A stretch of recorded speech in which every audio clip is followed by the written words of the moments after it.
ഒരു നാടാകെ കാത്തിരുന്ന കല്യാണം. വരൻ സൂര്യ, വധു മിത്ര.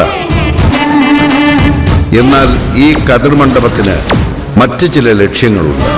ആരും മറക്കില്ല ഈ കല്യാണ ദിവസം. കാണാൻ കാത്തിരിക്കുക. സ്വയംവര പന്തൽ എല്ലാ ദിവസവും രാത്രി 8 മണിക്ക്.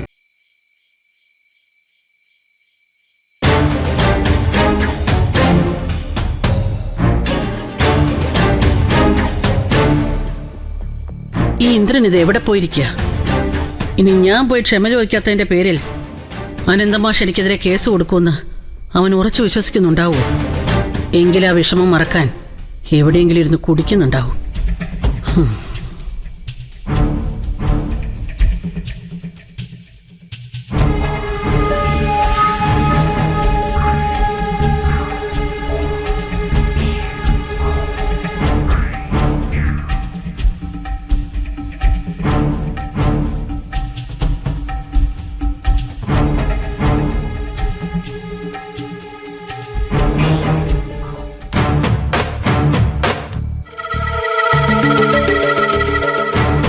ഇന്ദ്രൻ ഇതിന്റെ പേരിൽ ഇനിയും തലവേദന കൊടുത്തുകൂടാ. എന്നെ രക്ഷിക്കാൻ വേണ്ടി അവൻ വീണ്ടും അനന്തമാഷിന്റെ കാല് പിടിക്കാൻ പോയാ അയാൾക്ക് അവനോട് സഹതാപം തോന്നും. അത് ചിലപ്പോ അവര് തമ്മിലുള്ള അടുപ്പത്തിന് കാരണമാവുകയും ചെയ്യും. അങ്ങനെ സംഭവിച്ചൂടാ. ആരും അറിയാതെ മാഷിനോട് പോയി ക്ഷമ ചോദിച്ചാലോ? ആ മാരണം അങ്ങനെ അങ്ങ് തീർക്കുന്നത് തന്നെയാണ് നല്ലത്.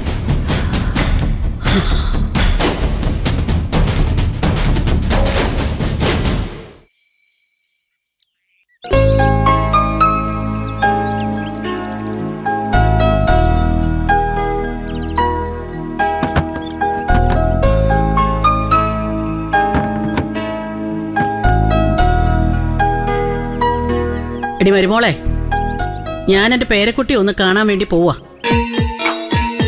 മിച്ചുമോനെ കാണാൻ പോകാൻ എനിക്ക് ആരുടെയും സമ്മതത്തിന്റെ ആവശ്യമില്ല. ദേ, ഇവിടെ നിന്ന് ആരെങ്കിലും ചോദിച്ചാൽ നീ അത് തന്നെ ഒന്ന് പറഞ്ഞേക്കണം. അല്ലാതെ പുതിയ കഥയുണ്ടാക്കി പറഞ്ഞ് എൻ്റെ മക്കളെ എൻ്റെ ശത്രുക്കളാക്കരുത്. അതുകൊണ്ടാണ് മരുമോളുടെ സമ്മതം വാങ്ങിച്ചു പോകുന്നത്. മനസ്സിലായോ?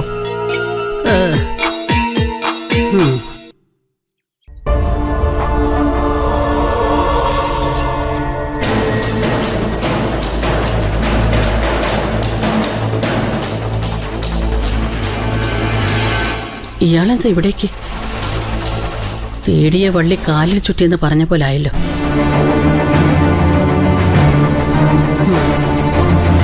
വള്ളി പാമ്പാവാതിരുന്ന കൊള്ള.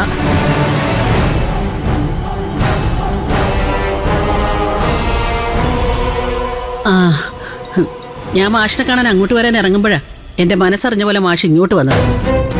സുശീല എന്തിനാ എന്നെ കാണാൻ വരുന്നത്? നിനക്ക് വേണ്ടി നിന്റെ 2 ആൺമക്കളും എന്നോട് ക്ഷമ ചോദിച്ചു കഴിഞ്ഞു. അവർക്ക് വേണ്ടിയാ ഞാൻ പലപ്പോഴും നിന്നോട് ക്ഷമിച്ചിട്ടുള്ളൂ. അവസാനമായി ഒരു തവണ കൂടി ഞാൻ നിന്നോട് ക്ഷമിക്കാം. കാരണം എന്താണെന്ന് അറിയോ? നിന്നെ രക്ഷിക്കാൻ വേണ്ടി നീ ചെയ്ത കുറ്റമേറ്റെടുത്ത് ഇന്ദ്രൻ ജയിലിൽ പോവാതിരിക്കാൻ. ഓഹോ, അപ്പോ ഇന്ദ്രന്റെ മേൽ നിങ്ങൾക്ക് ഇപ്പോഴും ഒരു കണ്ണുണ്ടല്ലേ? എനിക്കെതിരെ കേസ് കൊടുക്കാതിരുന്നാ ഇന്ദ്രനെ മകളെ വീണ്ടും ഒരുമിച്ച് ചേർക്കാവുന്നാവും ആനന്ദമാഷിന്റെ കണക്കൂട്ടല്. സത്യം പറഞ്ഞാൽ ഇന്ദ്രനും അനുവും തമ്മിൽ പിരിയുന്നതിൽ എനിക്ക് വിഷമമുണ്ട്. പക്ഷേ എന്നോടൊരു വാക്കുപോലും ചോദിക്കാതെ അനുപമ ഇന്ദ്രന് ഡിവോഴ്സ് നോട്ടീസ് അയച്ചു കഴിഞ്ഞു. ഇന്ദ്രൻ പറഞ്ഞപ്പോഴാണ് ഞാനത് അറിഞ്ഞത്.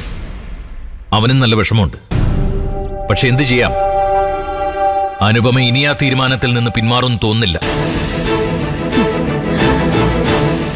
ഇത് പറയാനാണോ നിങ്ങളിപ്പോ ഇങ്ങോട്ട് വന്നേ? അവൾ ഇനി ഡിവോഴ്സിൽ നിന്ന് പിന്മാറിയാലും എന്റെ മകൻ ഇനി അവളെ വേണ്ട മാഷേ. നിങ്ങളുടെ മകളെ ഇനി ഈ ജന്മം സുശീലയുടെ മരുമകളായി വാഴില്ല. അത് സുശീല പറഞ്ഞത് വളരെ ശരിയാ.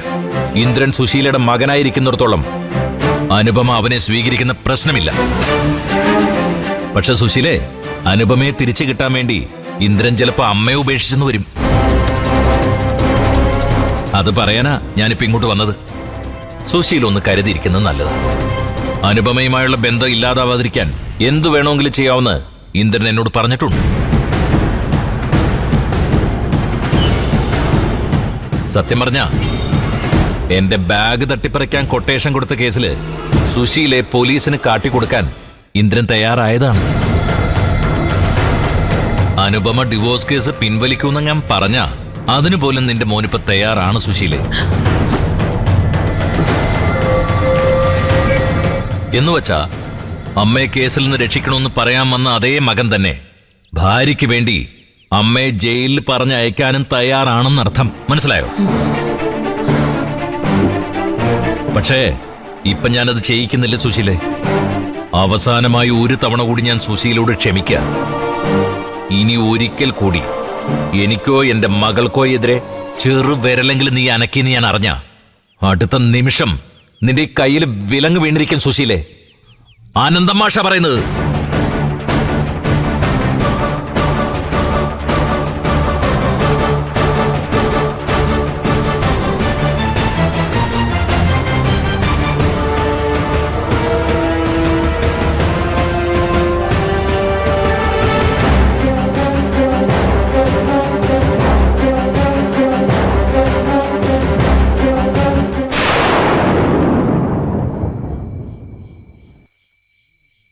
അമ്മേ, അമ്മേ, എന്താടാ?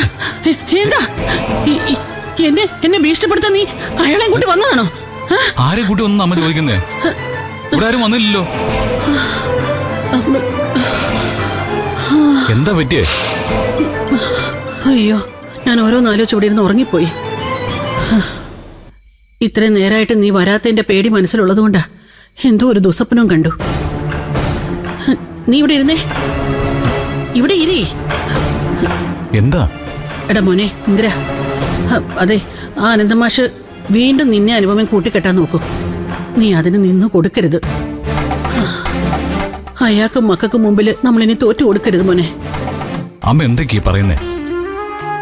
എന്നെ അനുപമയും കൂട്ടിക്കെട്ടാൻ ഇനി അനന്തമാഷെന്നല്ല, ദൈവത്തിന് പോലും കഴിയുമെന്ന് തോന്നുന്നില്ല. അത്രമാത്രം അവരെല്ലാം എന്നെ വെറുതെ കഴിഞ്ഞു. അല്ല, നീ പറയുന്നത് കേട്ടാ അങ്ങനെയൊക്കെ സംഭവിച്ചതിൽ നിനക്ക് വലിയ വിഷമമുള്ളതുപോലെ ഉണ്ടല്ലോടാ. അതെ, വിഷമമുണ്ട്. ഇപ്പൊ ആലോചിക്കുമ്പോ നഷ്ടപ്പെട്ടതിനെ കുറിച്ച് ഓർത്ത് എനിക്ക് നല്ല വിഷമമുണ്ട്. ഇനി അത് പറഞ്ഞുകൊണ്ട് കാര്യമില്ലല്ലോ. തെറ്റെന്റെ ഭാഗത്തുമുണ്ട്. ആ തെറ്റിന് ഈ നഷ്ടം ഞാൻ സഹിച്ചല്ലേ പറ്റൂ.